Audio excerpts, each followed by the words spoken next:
ดีเนาะเลี้ยงกบสมมติว่าเขาก็แบบว่าเขาก็เป็นสมังเป็นแบบว่าเป็นหอกเดี๋ยวนี้เขาอยู่ที่ห้องการ หรือว่าที่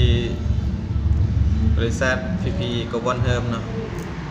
เข้าอยู่ที่โดงคำสร้างเดี๋ยวนี้เขาอยู่กับอาการหนาวๆนิดนึงอยู่กับทีมงานฟรีไฟเนาะเดี๋ยวเนาะเข้าไปเบิ่งกันแล้วเนาะฟรีไฟเจอเฮ้ยคน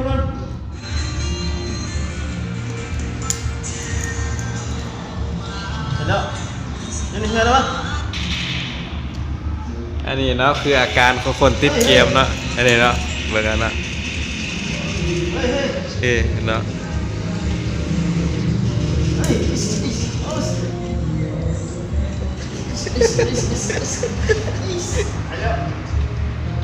นี่มานี่เสร็จแล้ว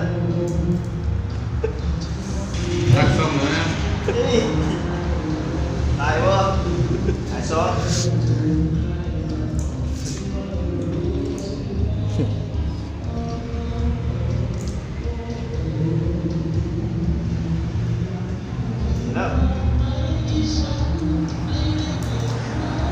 สังเกตแล้วนะคนที่เคยติดเกม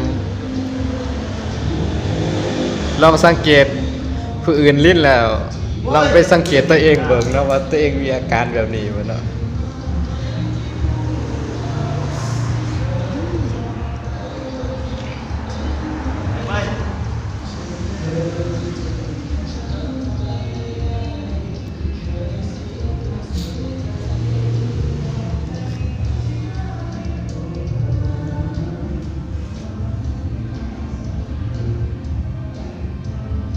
เพราะว่าคนเขาจะว่าเขาคนติดซาวนี่ยังได้รับได้นอนเนาะแต่ว่าคนติดเกมนี่บ่รับบ่นอนเนาะสังเกตเลยทุกคนเราไปสังเกตตัวเองบ้างเนาะ